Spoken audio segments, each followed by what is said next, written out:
নমস্কাৰ প্ৰিয় দৰ্শক, দিনটোৰ আটাইতকৈ বেছি গুৰুত্বপূৰ্ণ খবৰসমূহৰ সৈতে আপোনাক ৰাইজৰ বাতৰিলৈ স্বাগতম জনাইছোঁ। আজি অসমীয়া কাতি মাহৰ ২৭ তাৰিখ আৰু ইংৰাজী ১৪ নৱেম্বৰ।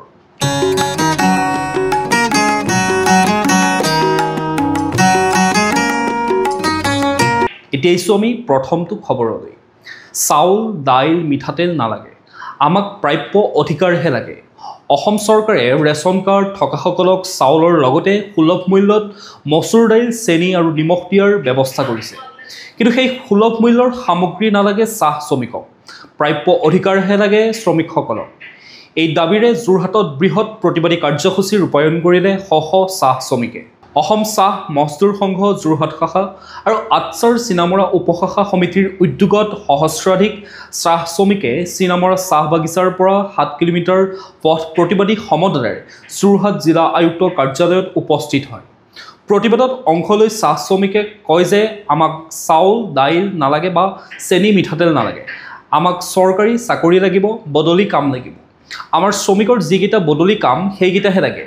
আমাৰ শ্ৰমিকক ঠগিব খুজিছে আৰু অসমৰ মুখ্যমন্ত্ৰীয়ে আমাৰ বদলি কামবিলাক কাঢ়ি লৈ গৈছে আৰু চাউল দাইল দিছে, আমাক মগনীয়া বুলি ভাবিছে, সেইকাৰণে দাইল চাউল দিছে। আমি দাবী জনাইছোঁ যে অতি সোনকালে বদলি কাম দিব লাগে, নহ'লে আমি জংকী আন্দোলন কৰিম। এইদৰে যোৰহাট ৰাজপথ উত্তাৱল কৰি তোলা দেখা গ'ল চাহ শ্ৰমিকসকলক। এতিয়া আহিছোঁ আমি পৰৱৰ্তী খবৰটোলৈ। দিল্লী বিস্ফোৰণক লৈ সামাজিক মাধ্যমত সন্তুষ্টি প্ৰকাশ কৰি গ্ৰেপ্তাৰ ১৫জন ব্যক্তি। দেশৰ ৰাজধানী চহৰ দিল্লীৰ লালকিল্লাৰ সমীপত সংঘটিত ভয়ংকৰ বিস্ফোৰণৰ তদন্ত দেশজুৰি অব্যাহত আছে। ইয়াৰ মাজতে সন্ত্ৰাসবাদীৰ এনে কাৰ্যত প্ৰত্যক্ষ বা পৰোক্ষভাৱে সমৰ্থন জনোৱাৰ অভিযোগ উঠিছে অসমৰ একাংশ লোকৰ বিৰুদ্ধে। এইসকল লোকে সামাজিক মাধ্যমত নিজৰ সন্তুষ্টি প্ৰকাশেৰে কেতবোৰ বিতৰ্কিত মন্তব্য কৰি আহিছে। এইসকল লোকৰ বিৰুদ্ধে মুখ্যমন্ত্ৰী ডক্টৰ হিমন্ত বিশ্ব শৰ্মাই কঠোৰ স্থিতি লোৱাৰ ইংগিত দিয়াৰ পিছতে মঙলবাৰৰ পৰা ৰাজ্যজুৰি আৰক্ষীয়ে অভিযান চলাই ইতিমধ্যে গ্ৰেপ্তাৰ কৰিছে ১৫জনকৈ লোকক। যোৱা ৩ দিনত গ্ৰেপ্তাৰ কৰা মুঠ লোকৰ সংখ্যা হৈছে ৩৪ জন। আনহাতে আজি মুখ্যমন্ত্ৰীয়ে ছ'চিয়েল মিডিয়াৰ জৰিয়তে আটকাধীন লোককেইজনৰ নাম সদৰি কৰিছে।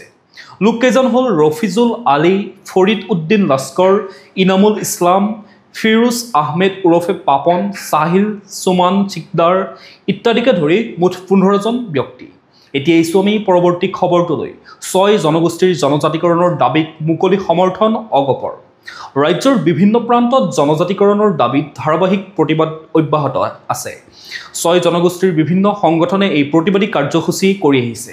প্ৰতিখন চৰকাৰে অসমৰ ৬ জনগোষ্ঠীক জনজাতিকৰণৰ স্বীকৃতি প্ৰদানৰ প্ৰতিশ্ৰুতি দি আহিছে যদিও সেই প্ৰতিশ্ৰুতি আজিও কাৰ্যকৰী কৰিব নোৱাৰাত ক্ষোভিত হৈ পৰিছে ৰাজ্যৰ ৬ জনগোষ্ঠী। মৰাণ, মটক, টাই আহোম, চাহ জনগোষ্ঠী, কোচ ৰাজবংশী আৰু চুতীয়া জনগোষ্ঠীৰ ৰাইজে ধাৰাবাহিক প্ৰতিবাদ সাব্যস্ত কৰি চৰকাৰৰ বিৰুদ্ধে ক্ষোভ প্ৰকাশ কৰা দেখা গৈছে। তাৰ মাজতে অসমৰ ৬ জনগোষ্ঠীৰ জনজাতিকৰণত পূৰ্ণ সমৰ্থন আগবঢ়াইছে অসম গণ পৰিষদে। চৰকাৰৰ অংশীদাৰী দলটোৱে ২৬ৰ বিধানসভা নিৰ্বাচনৰ দিন চমু চাপি অহাৰ লগে লগে ভোট হেৰুৱাৰ ভয়ত উজনিত জনগোষ্ঠীসমূহৰ সংগঠনৰ সৈতে ৰুদ্ধদ্বাৰ বৈঠকত মিলিত হৈ আছে বুলি খবৰ পোৱা গৈছে। এতিয়া আহিছোঁ আমি পৰৱৰ্তী খবৰটোলৈ। হাফলঙত প্ৰদেশ কংগ্ৰেছৰ সভাপতি গৌৰৱ গগৈ। ৰাইজৰ পদূলিত ৰাইজৰ কংগ্ৰেছ মিছনৰ বাবে হাফলঙত উপস্থিত হৈ সভাপতিগৰাকী। ৰাইজৰ পদূলিত ৰাইজৰ কংগ্ৰেছ এই মিছনলৈ দুদিনীয়া ভ্ৰমণসূচীৰে বৃহস্পতিবাৰে ডিমা হাছাও জিলাত আহি উপস্থিত হয় অসম প্ৰদেশ কংগ্ৰেছৰ সভাপতি তথা সাংসদ গৌৰৱ গগৈ। প্ৰদেশ কংগ্ৰেছৰ সভাপতিগৰাকী বৃহস্পতিবাৰে বিয়লি ভাগত হাফলঙত উপস্থিত হৈ প্ৰথমতে হাফলং চৰকাৰী মহাবিদ্যালয়ৰ ছাত্ৰ ছাত্ৰীসকলক লগত এক মত বিনিময় অনুষ্ঠানত ভাগ লয়। ইয়াৰ পিছতে হাফলং ৰাজীৱ ভৱনত ডিমা হাছাও জিলা কংগ্ৰেছ আৰু মণ্ডল কংগ্ৰেছৰ নেতাকৰ্মীসকলৰ লগত এখন বৈঠকত মিলিত হয়।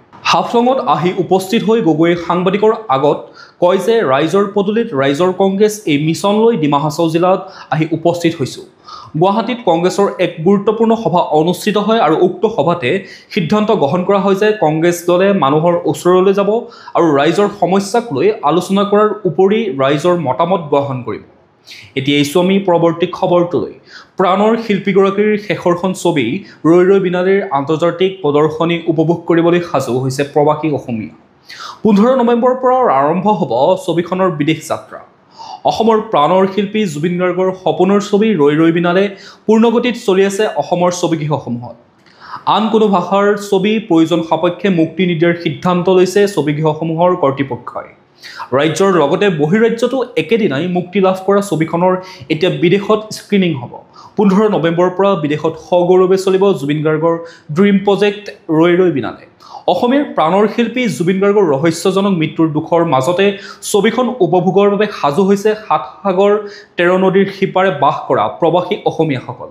ছবিখন 15 নৱেম্বৰত কানাডাৰ টৰেণ্টৰ লগতে আমেৰিকাৰ নৰ্থ কেৰ'লাইনত প্ৰদৰ্শিত কৰা হ'ব। তাৰোপৰি 16 নৱেম্বৰত ডুবাইৰ লগতে ইলিনয়ৰ চিকাগো, মিচিগানৰ ডেট্ৰইট, জৰ্জিয়াৰ আটলাণ্টা, টেক্সাছৰ অষ্টিন আৰু ডালাছত প্ৰদৰ্শিত হ'ব ছবিখন। আনহাতে 7 ডিচেম্বৰত নিউ জাৰ্চি আৰু বষ্টনত ছবিখনৰ বিশেষ প্ৰদৰ্শনৰ ব্যৱস্থা কৰা হৈছে। 8 নৱেম্বৰত ছান ফ্ৰান্সিস্কোকে ধৰি ৰৈ ৰৈ বিনালে চাবৰ বাবে সাজু হৈ আছে বহুতো প্ৰৱাসী অসমীয়া।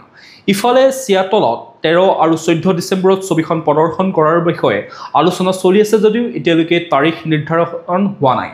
লছ এঞ্জেলেছতো ডিচেম্বৰ নতুবা জানুৱাৰী মাহত চিনেমাখন প্ৰদৰ্শন কৰাৰ বাবে চেষ্টা চলাই থকা হৈছে বুলি জানিব পৰা গৈছে। এতিয়া আহিছোঁ আমি পৰৱৰ্তী খবৰটোলৈ। নগাঁৱত শীঘ্ৰেই আৰম্ভ হ'ব উচ্ছেদ অভিযান। ৰাজ্যৰ বেদখলকাৰীয়ে ৰেহাই নাপাব বুলি মুখ্যমন্ত্ৰী ডক্টৰ হিমন্ত বিশ্ব শৰ্মাই প্ৰায় ঘোষণা কৰি অহাৰ সমান্তৰালকৈ বিভিন্ন প্ৰান্তত অব্যাহত আছে উচ্ছেদ অভিযান। চৰকাৰী তথা বনভূমিত হৈ থকা বেদখল উচ্ছেদৰ বাবে এতিয়া তৎপৰ হৈ পৰিছে নগাঁও জিলা প্ৰশাসন।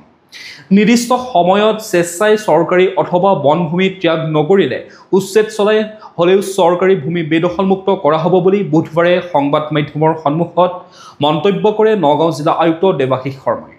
নগাঁও জিলাৰ কামপুৰ ৰাজহ চক্ৰৰ অধীনৰ এক বৃহৎ বনভূমিত হৈ থকা বেদখলকৃত ভূমিত উচ্ছেদ চলাবলৈ ইতিমধ্যে জাননী জাৰি কৰা হৈছে বুলি আয়ুক্তই জনাইছে।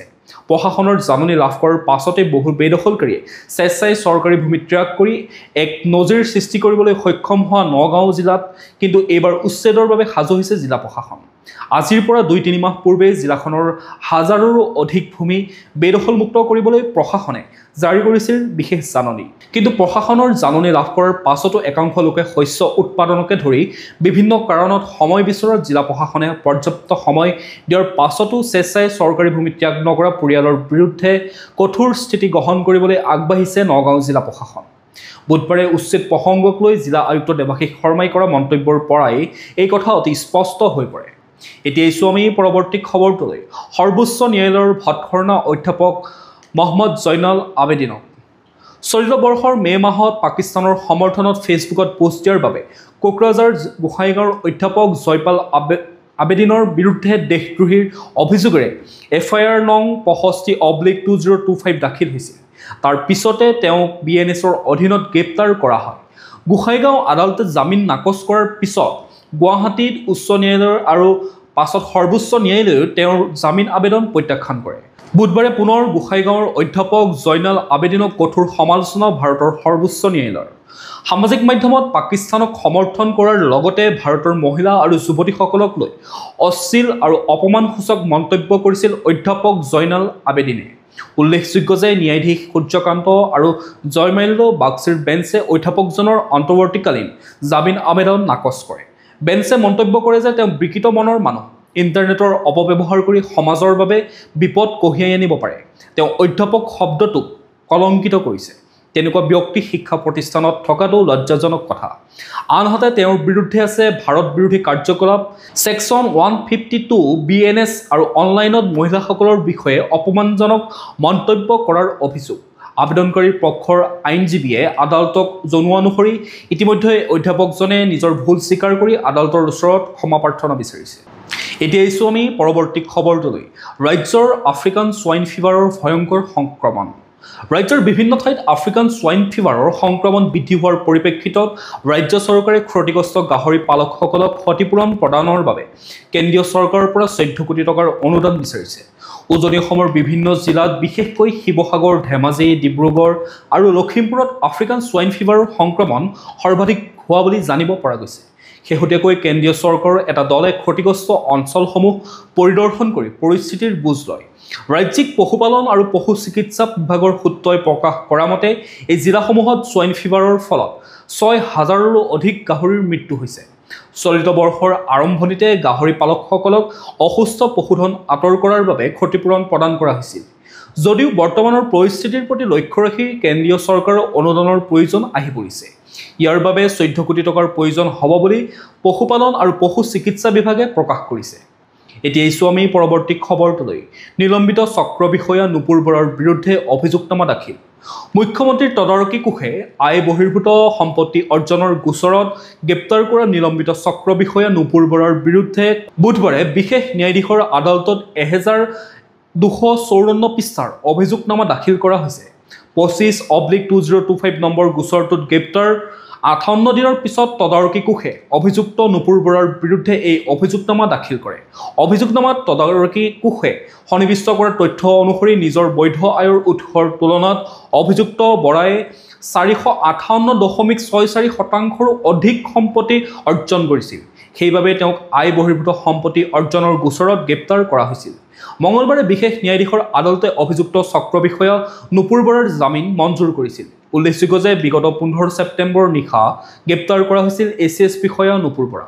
এতিয়া আমি পৰৱৰ্তী খবৰটোলৈ। মীন পালনেৰে সফলতা লাভ কৰা অনুপ কুমাৰ শৰ্মাক মীন মন্ত্ৰালয়ৰ পৰিচালনা সমিতিৰ অন্যতম সদস্য হিচাপে নিযুক্তি।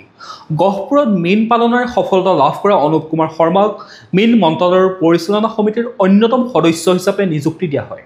দেশৰ ১৪গৰাকী অগ্ৰণী মীন উদ্যমীৰ ভিতৰত অসমৰ পৰা প্ৰথমবাৰৰ বাবে শৰ্মাৰ নাম তালিকাত অন্তৰ্ভুক্ত কৰা হৈছে। পৰিচালনা সমিতিখনৰ কাৰ্যকালৰ ৩ বছৰৰ ভিতৰত অসম তথা উত্তৰ পূব মীন পালনৰ সমস্যা সমাধানৰ বাবে সহায় কৰিব বুলি শ্ৰী শৰ্মাই প্ৰকাশ কৰিছে। উল্লেখযোগ্য যে কেন্দ্ৰীয় চৰকাৰৰ গৱেষণা প্ৰতিষ্ঠানৰ গুৰুত্বপূৰ্ণ পদৰ চাকৰি ত্যাগ কৰি জাপান, ছিংগাপুৰ, থাইলেণ্ডত মৎস্য উৎপাদনৰ প্ৰশিক্ষণ লোৱা অনুপ কুমাৰ শৰ্মাই বছৰি প্ৰায় ১৩ কোটি টকাৰ মৎস্য উৎপাদন কৰে। ইয়াৰ জৰিয়তে তেওঁ চৰকাৰক কেইবা লাখ টকাৰ আয়কৰ দি আহিছে। ২০১৬ চনত প্ৰথমে ৩০ বিঘা ভূমিত মৎস্য উৎপাদনৰ ব্যৱসায় আৰম্ভ কৰা শৰ্মাই একেটা অঞ্চলৰ ২১০ বিঘা পতিত ভূমিত মৎস্য উৎপাদন কৰি সফলতা অৰ্জন কৰিছে। এতিয়া আমি পৰৱৰ্তী খবৰটোলৈ। ৰাজ্যৰ ৬টা জনগোষ্ঠীৰ জনজাতিকৰণৰ বিষয়টো অহা ২৫ নৱেম্বৰত সমাধানৰ পথ প্ৰশস্ত হ'ব বুলি মুখ্যমন্ত্ৰীৰ ঘোষণা। ৰাজ্যৰ ৬টা জনগোষ্ঠীৰ জনজাতিকৰণৰ বিষয়টো অহা ২৫ নৱেম্বৰত সমাধানৰ পথ প্ৰশস্ত হ'ব বুলি মুখ্যমন্ত্ৰী ডক্টৰ হিমন্ত বিশ্ব শৰ্মাই ঘোষণা কৰিছে।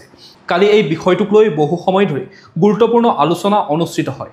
আজিও চাহ জনগোষ্ঠীৰ কেইবাটাও সংগঠনৰ সৈতে এই বিষয়ত আলোচনা অনুষ্ঠিত হ'ব বুলি মুখ্যমন্ত্ৰীয়ে প্ৰকাশ কৰে। তেওঁ কয় যে পৰ্যায়ক্ৰমে অন্যান্য জনগোষ্ঠীয় সংগঠনৰ সৈতেও আলোচনাৰ অন্তত ২৫ নৱেম্বৰত এই ৬টা জনগোষ্ঠীৰ জনজাতিকৰণৰ দিশটো পৰ্যালোচনাৰ বাবে গঠিত মন্ত্ৰীৰ গোটে প্ৰতিবেদন দাখিল কৰিব। ইয়াৰ পাছতে ইতিবাচক ফল লাভ কৰিব পৰা যাব বুলি মুখ্যমন্ত্ৰীয়ে আশা প্ৰকাশ কৰিছে। এতিয়া আমি পৰৱৰ্তী খবৰটোলৈ। যিকোনো অপচেষ্টা কঠোৰ হাতেৰে দমন কৰাৰ বাবে চৰকাৰ আৰু প্ৰশাসন সাজু। মুখ্যমন্ত্ৰী দিল্লীৰ লালকিল্লাৰ সমীপত সংঘটিত বিস্ফোৰণৰ পাছত অসমত কুটাঘাতৰ আশংকা কৰি ৰাজ্যৰ চৰকাৰে শক্তিশালীভাৱে প্ৰতিৰোধ ব্যৱস্থা গঢ়ি তুলিছে। মুখ্যমন্ত্ৰী ডক্টৰ হিমন্ত বিশ্ব শৰ্মাই কালি সংবাদ মাধ্যমৰ আগত এই বিষয়ে প্ৰকাশ কৰি কয় যে অসমৰ এনে কুটাঘাতৰ আশংকাৰ পৰা সমূলি মুক্ত নহয়। এনে যিকোনো অপচেষ্টা কঠোৰ হাতেৰে দমন কৰাৰ বাবে চৰকাৰ আৰু প্ৰশাসন সষ্টম হৈ আছে। সন্দেহজনক সকলো ব্যক্তি আৰু কাৰ্য নিৰীক্ষণ কৰি থকা হৈছে বুলি উল্লেখ কৰি সামাজিক মাধ্যমতো চোকা দৃষ্টি ৰখা হৈছে বুলি মুখ্যমন্ত্ৰীয়ে ঘোষণা কৰে। ডক্টৰ শৰ্মাই লগতে কয় যে শেহতীয়াকৈ সংঘটিত দিল্লী বিস্ফোৰণৰ পাছতে একাংশ লোকে সামাজিক মাধ্যমত উচতনিমূলক বাৰ্তা বিয়পোৱাৰ লগতে বিভিন্ন ইমজিৰ মাধ্যমেৰে জনসাধাৰণক বিপথে পৰিচালিত কৰাৰ চেষ্টা চলাইছে। এনে কাৰ্যৰ সৈতে জড়িত থকাৰ অভিযোগত ১৫খন জিলাৰ কমেও ৩৪জন লোকক চিনাক্ত কৰা হৈছে বুলি মুখ্যমন্ত্ৰীয়ে উল্লেখ কৰে। এইসকলৰ গতিবিধি নিৰীক্ষণৰ বাবে আৰক্ষীক কঠোৰ নিৰ্দেশ দিয়া হৈছে। এই ব্যক্তিসকলৰ বহিৰাজ্যৰ সন্দেহজনক ব্যক্তি অথবা সংগঠনৰ সৈতে সম্পৰ্ক থকাৰ কথা পোহৰলৈ আহিলে কঠোৰৰ পৰা কঠোৰতম ব্যৱস্থা গ্ৰহণৰ বাবেও আৰক্ষীক নিৰ্দেশ দিয়া হৈছে বুলি উল্লেখ কৰে। এতিয়া আমি পৰৱৰ্তী খবৰটোলৈ। দীৰ্ঘদিন ধৰি শিৱসাগৰত ডকাইতি কৰি অহা এটা দলৰ কেইবাজনো সদস্যক গ্ৰেপ্তাৰ। শিৱসাগৰ আৰক্ষীয়ে কালি অভিযান চলাই ৰাজপথত দীৰ্ঘদিন ধৰি ডকাইতি কৰি অহা এটা দলৰ কেইবাজনো সদস্যক কালি গ্ৰেপ্তাৰ কৰে। এই লোককেইজনে শিৱসাগৰৰ ৩৭ নং ৰাষ্ট্ৰীয় ঘাইপথত ডকাইতি কৰি আহিছিল বুলি আৰক্ষী সূত্ৰই প্ৰকাশ কৰিছে। ৫জনীয়া যুৱকৰ এটা দলে শিৱসাগৰ বাইপাছত দূৰণিবতীয়া যাত্ৰীবাহী বাহনৰ পৰা নিশা ভাবুকি দেখুৱাই ধন আদায় কৰে। আৰক্ষীয়ে এই খবৰ লাভ কৰি কালি দলটোক আটক কৰে। আৰক্ষীয়ে ইতিমধ্যে ধন দাবীৰ গোচৰ ৰুজু কৰি যুৱককেইজনক গ্ৰেপ্তাৰ কৰিবলৈ সক্ষম হৈছে। যুৱককেইজনৰ পৰা কেইবাখনো মটৰচাইকেল জব্দ কৰা হৈছে। গ্ৰেপ্তাৰ কৰা যুৱককেইজন ক্ৰমে যজ্ঞদীপ ভূঞা, মনদীপ গগৈ, সাৰংগ গগৈ, মানসজ্যোতি হাজৰিকা আৰু দেৱব্ৰত গগৈ বুলি চিনাক্ত কৰা হৈছে। এতিয়া আমি পৰৱৰ্তী খবৰটোলৈ। শিলখাকুৰ উচ্ছেদিত মহিলা প্ৰতিবাদকাৰীক চোচৰাই বৰ্বৰতা প্ৰদৰ্শন আৰক্ষী। মাটিৰ বিনিময়ত মাটি বিচাৰি ওলাই অহা শিলখাকুৰ উচ্ছেদিত ৰাইজৰ ওপৰত বুধবাৰে পুনৰ জঁপিয়াই পৰিল অসম আৰক্ষী। মুখ্যমন্ত্ৰী ডক্টৰ হিমন্ত বিশ্ব শৰ্মাই মাটিৰ বিনিময়ত মাটি দিয়াৰ প্ৰতিশ্ৰুতি কাৰ্যকৰী নকৰাৰ অভিযোগত ক্ষোভিত ভুক্তভোগী মহিলাসকলে শিলখাকুৰ উচ্ছেদিত স্থানত বিভিন্ন চৰকাৰ বিৰোধী শ্লোগানেৰে প্ৰতিবাদ সাব্যস্ত কৰি থকাৰ সময়তে আৰক্ষী আৰু অৰ্ধসামৰিক বাহিনীৰ বিশাল দলে প্ৰতিবাদকাৰীসকলক চোচৰাই নি আটক কৰা ঘটনাই ৰাজ্যজুৰি তীব্ৰ প্ৰতিক্ৰিয়াৰ সৃষ্টি হৈছে। আৰক্ষী আৰু প্ৰতিবাদকাৰীৰ মাজত সৃষ্টি হোৱা ঠেলাঠেলিত কেইবাগৰাকী মহিলা প্ৰতিবাদকাৰী আৰু মহিলা আৰক্ষী আহত হয়। উল্লেখযোগ্য যে বানমুক্ত গুৱাহাটী শ্লোগানেৰে 2022ত ৰাজ্য চৰকাৰে শিলখাকুৰ পৰা 1203টা পৰিয়ালক উচ্ছেদ কৰিছিল। ইয়াৰ পাছৰে পৰা ভুক্তভোগী পৰিয়ালসমূহে পুনৰ সংস্থাপন তথা মাটিৰ বিনিময়ত মাটি বিচাৰি ধাৰাবাহিক আন্দোলন অব্যাহত ৰাখিছে। এটা সময়ত অৰ্ধ উলংগ প্ৰতিবাদ আৰু পৰৱৰ্তী সময়ত অসম বিধানসভাৰ সন্মুখত ভুক্তভোগী পৰিয়ালসকলে প্ৰতিবাদ সাব্যস্ত কৰি আহিছে। প্ৰিয় দৰ্শক, আপোনালোকে বাতৰিসমূহ চাই থাকিব, লগতে আমাৰ চেনেলটো ছাবস্ক্ৰাইব কৰি থৈ যাব অনুগ্ৰহ কৰি, আৰু ভিডিঅ'টো যদি চাই ভাল পায় এটা লাইকো কৰি থৈ যাব আৰু কমেণ্টত আপোনাৰ মতামত দিবলৈও নাপাহৰিব। তেতিয়াহে আপোনালোকে ভিডিঅ'সমূহ ৰেগুলাৰকৈ পাই থাকিব। এতিয়া জানি লওঁ আহক আজিৰ দিনটোৰ বতৰৰ বতৰা। ভাৰতীয় বতৰ বিজ্ঞান কেন্দ্ৰৰ তথ্য অনুসৰি 14 নৱেম্বৰ 2025 শুক্ৰবাৰৰ দিনটো অসমৰ বতৰ ফৰকাল হ'ব। দিনটো সৰ্বোচ্চ তাপমাত্ৰা 28 ডিগ্ৰী চেলচিয়াছ হ'ব আৰু ৰাতিৰ সৰ্বনিম্ন তাপমাত্ৰা 17 ডিগ্ৰী চেলচিয়াছৰ লগতে ৰাতি উষ্ণতা হ্ৰাস হোৱাৰ সম্ভাৱনা আছে। সূৰ্যোদয় হ'ব পুৱা 5:41 আৰু সূৰ্যাস্ত হ'ব আবেলি 4:35। এতিয়া আমি ৰাষ্ট্ৰীয় গুৰুত্বপূৰ্ণ খবৰসমূহৰ মাজলৈ। আল কায়দা গুজৰাটৰ সন্ত্ৰাসবাদী ষড়যন্ত্ৰ গোচৰত উত্তৰ পূৰ্বাঞ্চলসহ 5 ৰাজ্যত নিয়াৰ অভিযান। বাংলাদেশী অনুপ্ৰৱেশকাৰীৰ সৈতে জড়িত আল কায়দা গুজৰাটৰ সন্ত্ৰাসবাদী ষড়যন্ত্ৰৰ গোচৰৰ সন্দৰ্ভত ৰাষ্ট্ৰীয় তদন্ত সংস্থাই উত্তৰ পূৰ্বাঞ্চলৰ 2 ৰাজ্যসহ 5 ৰাজ্যৰ 10টা স্থানত তালাচী চলাইছে। বিষয়াসকলে বৃহস্পতিবাৰে এই তথ্য প্ৰদান কৰে। নিয়াৰ দলে বুধবাৰে পশ্চিমবংগ, ত্ৰিপুৰা, মেঘালয়, হাৰিয়ানা আৰু গুজৰাটৰ বিভিন্ন সন্দেহযুক্ত লোক আৰু তেওঁলোকৰ সহযোগীসকলৰ সৈতে জড়িত চৌহদত তালাচী অভিযান চলায় বুলি সংস্থাটোৰ মুখপাত্ৰই এক বিবৃতিত প্ৰকাশ কৰে। বিষয়াগৰাকীয়ে কয় যে কেইবাটাও ডিজিটেল ডিভাইচ আৰু নথিপত্ৰ জব্দ কৰি ফৰেনচিক বিশ্লেষণৰ বাবে প্ৰেৰণ কৰা হৈছে। এই গোচৰটো প্ৰথমে 2023 চনৰ জুন মাহত ন্যায়, অবৈধ কাৰ্যকলাপ প্ৰতিৰোধ আইন, ভাৰতীয় দণ্ডবিধি আৰু বিদেশী আইন আদিৰ বিভিন্ন ধাৰাত ৰুজু কৰিছিল। 2023 চনত ৰুজু হোৱা এই গোচৰটো কেন্দ্ৰবিন্দু হৈছে 4জন বাংলাদেশী নাগৰিক মহম্মদ সুজিব বমিয়ান, মুন্না খালিদ আনচাৰী, আজাৰুল ইছলাম আৰু আব্দুল মথিবে বাংলাদেশৰ পৰা জাল ভাৰতীয় পৰিচয় পত্ৰ ব্যৱহাৰ কৰি ভাৰতত অবৈধভাৱে প্ৰৱেশ কৰিছিল বুলি ন্যায় অভিযোগ কৰে। এতিয়া আমি পৰৱৰ্তী খবৰটোলৈ। দিল্লীৰ বিস্ফোৰণৰ ঘাতক গাড়ীৰ চালকৰ আসনত আছিল উমৰ। DNA পৰীক্ষা সম্পন্ন। দিল্লীৰ লালকিল্লাৰ সমীপত সংঘটিত ভয়ংকৰ বিস্ফোৰণত ব্যৱহাৰ হোৱা হুণ্ডাই i20 গাড়ীখনৰ চালকৰ আসনত উমৰ নবীয়ে আছিল। শেহতীয়াকৈ DNA পৰীক্ষাত এই কথাৰ প্ৰমাণ ওলাইছে। তদন্তকাৰী সূত্ৰ অনুসৰি ঘটনাস্থলীৰ পৰা উদ্ধাৰ হোৱা উমৰৰ শৰীৰৰ অংগ আৰু কাশ্মীৰৰ পুলৱামাত থকা মাতৃ আৰু ভাতৃৰ DNA পৰীক্ষা সম্পন্ন কৰা হৈছিল। পৰীক্ষাত DNA 100% মিলা বুলি খবৰ পোহৰলৈ আহিছে। দিল্লীৰ লালকিল্লাৰ সমীপত সংঘটিত বিস্ফোৰণত ব্যৱহৃত ঘাতক গাড়ীখনৰ নম্বৰ আছিল HR26CE7674। উল্লেখযোগ্য যে 2014 চনৰ 18 মাৰ্চত গাড়ীখন সলমান নামৰ যুৱক এজনে কিনিছিল। এনেকৈ 4বাৰ গাড়ীখন ক্ৰয় বিক্ৰয়ৰ পিছত গাড়ীখন তাৰিখলৈ যায়, কিন্তু গাড়ীখনৰ পঞ্জীয়নৰ প্ৰমাণপত্ৰত কোনো পৰিৱৰ্তন হোৱা নাছিল। তাৰ পাছত গাড়ীখনৰ মালিকীস্বত্ব উমৰৰ হাতলৈ যায়। বিস্ফোৰণৰ পূৰ্বে তেওঁৰ ছবি CCTV ফুটেজত দেখা গৈছিল। এতিয়া আমি পৰৱৰ্তী খবৰটোলৈ। সোণ ৰূপৰ বজাৰখনৰ ৰজা তেওঁ।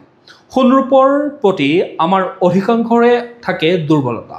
চাহিদা বৃদ্ধি পোৱাৰ বাবে শেহতীয়াকৈ তীব্ৰ গতিত বৃদ্ধি পাইছে সোণ ৰূপৰ মূল্য। কিন্তু আপুনি জানেনে সোণৰ ৰজা হিচাপে খ্যাত ভাৰতীয় ব্যক্তিগৰাকীৰ নাম? তেওঁৰ নাম চৰ্চালৈ নাহে যদিও বিশ্বৰ সোণ ৰূপৰ বজাৰখনত তেওঁ হৈছে একমাত্ৰ আৰু অন্যতম ব্যক্তি। তেওঁৰ নাম ৰাজেশ মেহতা। সোণ ৰূপৰ গহনা নিৰ্মাণ কৰা ভাৰতৰ সবাতোতকৈ ডাঙৰ প্ৰতিষ্ঠানটোৰ মালিক হৈছে ৰাজেশ মেহতা। কেৱল গহনাই নহয়, কেঁচামালৰ পৰা সোণৰূপ সংগ্ৰহ কৰা প্ৰতিষ্ঠানবোৰৰ ভিতৰত অন্যতম হৈছে ৰাজেশ এক্সপৰ্ট লিমিটেড নামৰ কোম্পানীটো। বিশ্বৰ প্ৰায় 60খন দেশত সোণৰূপৰ ব্যৱসায় কৰে ৰাজেশ মেহতাই। উল্লেখনীয় কথাটো হৈছে যে ছুইজাৰলেণ্ডস্থিত বিশ্বৰ সবাতোতকৈ ডাঙৰ সোণ উৎপাদন আৰু সোণৰ গহনা নিৰ্মাণ কৰা বেবকেম্বি নামৰ কোম্পানীটো ক্ৰয় কৰিছে ৰাজেশ মেহতাই। এই কোম্পানীটোৰ বছৰি 2000 টন সোণ ৰূপ উৎপাদন কৰে। 2015 চনৰ জুলাই মাহত এই কোম্পানীটো ক্ৰয় কৰিছিল মেহতাই। বিশ্বৰ প্ৰায় 35% সোণ যায় মেহতাৰ এই কোম্পানীটোৰ পৰাই। সোণৰ বজাৰখনৰ ৰজাখ্যাত ৰাজেশ মেহতাৰ জীৱন আছিল অতি সংঘৰ্ষময়। পিতৃ এখন সৰু দোকানৰ পৰা সোণৰ এই বিশাল সাম্ৰাজ্য গঢ়ি তুলিছিল ৰাজেশ মেহতাই। এতিয়া আহিছোঁ আমি খেল জগতৰ খবৰসমূহৰ মাজলৈ। অৱসৰ ল'ব ৰনাল্ডোই। 2026 বিশ্বকাপেই হ'ব ৰনাল্ডোৰ কেৰিয়াৰৰ অন্তিমখন বিশ্বকাপ। সাধাৰণতে বৰ্ধিত বয়সে এগৰাকী ফুটবলাৰৰ শৰীৰত প্ৰভাৱ পেলায় আৰু সিয়ে তেওঁলোকৰ খেলৰ মান হ্ৰাস কৰে। কিন্তু পৰ্তুগীজ ফুটবলাৰ তথা তাৰকা খেলুৱৈ ক্ৰিষ্টিয়ানো ৰনাল্ডোৰ ক্ষেত্ৰত সেয়া যেন প্ৰযোজ্য নহয়, যি 40 বছৰ বয়সতো অপ্ৰতিৰোধ হৈ আছে। 2025-26 ছিজনৰ আৰম্ভণিলৈকে ছৌদি ক্লাব আল নাছাৰৰ সৈতে নতুন চুক্তি স্বাক্ষৰ কৰিছে তাৰকা ফুটবলাৰগৰাকীয়ে। তেওঁ চলিত ছিজনত 11খন খেলত 10টা গ'ল দিয়াৰ লগতে 2টা এছিষ্ট প্ৰদান কৰে। এইবাৰ নিজৰ দেশৰ জাৰ্চি পিন্ধি তৃতীয়বাৰৰ বাবে UEFA নেশ্যনছ লীগ জয় কৰাৰ পিছত CR7ৰ আগন্তুক বছৰৰ বিশ্বকাপৰ ওপৰত গুৰুত্ব আৰোপ কৰিছে। এনে সময়তে বিশ্বৰ অন্যতম শ্ৰেষ্ঠ ফুটবলাৰগৰাকীয়ে অৱসৰৰ কথা ঘোষণা কৰিছে।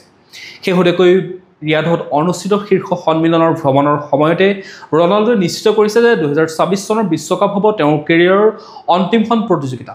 অভিলেখ সংখ্যক 953টা গ'ল দিয়া এইগৰাকী খেলুৱৈয়ে স্পষ্ট কৰি দিয়ে যে তেওঁৰ এবছৰ বা দুবছৰৰ পাছত ফুটবল জগতৰ পৰা বিদায় ল'ব। এতিয়া আহিছোঁ আমি আন্তঃৰাষ্ট্ৰীয় গুৰুত্বপূৰ্ণ খবৰসমূহৰ মাজলৈ। বাংলাদেশলৈ পুনৰ ঘূৰি অহাৰ চিন্তা চৰ্চা কৰিছে দেশখনৰ পদচ্যুত প্ৰধানমন্ত্ৰী শ্বেখ হাছিনাই। কিন্তু তেওঁ ঘূৰি অহাৰ পূৰ্বে বৰ্তমানৰ বাংলাদেশৰ অন্তৰ্বৰ্তীকালীন চৰকাৰক বান্ধি দিছে কেইবাটাও নিয়ম। হাছিনাই বান্ধি দিয়া চৰ্ত পূৰণ কৰিলেহে তেওঁ উভতি আহিব দেশখনলৈ। এক অজ্ঞাত স্থানৰ পৰা ইমেইল যোগে তেওঁ কয় যে বাংলাদেশৰ জনসাধাৰণে বিচৰাৰ দৰেই মই পুনৰ দেশখনলৈ উভতি যাব বিচাৰিছোঁ। মোৰ দেশৰ জনসাধাৰণে বিচাৰিছে যে বাংলাদেশত মুক্ত, নিকা আৰু স্বচ্ছ নিৰ্বাচন অনুষ্ঠিত কৰা। ময়ো এই কথাত তেওঁলোকৰ সৈতে একমত। গতিকে চৰকাৰে যদি এই কাম কৰে তেন্তে মই সসন্মানে বাংলাদেশলৈ উভতি যাম। প্ৰিয় দৰ্শক, আজিৰ দিনটোৰ গুৰুত্বপূৰ্ণ খবৰসমূহ আছিল ইমানেই।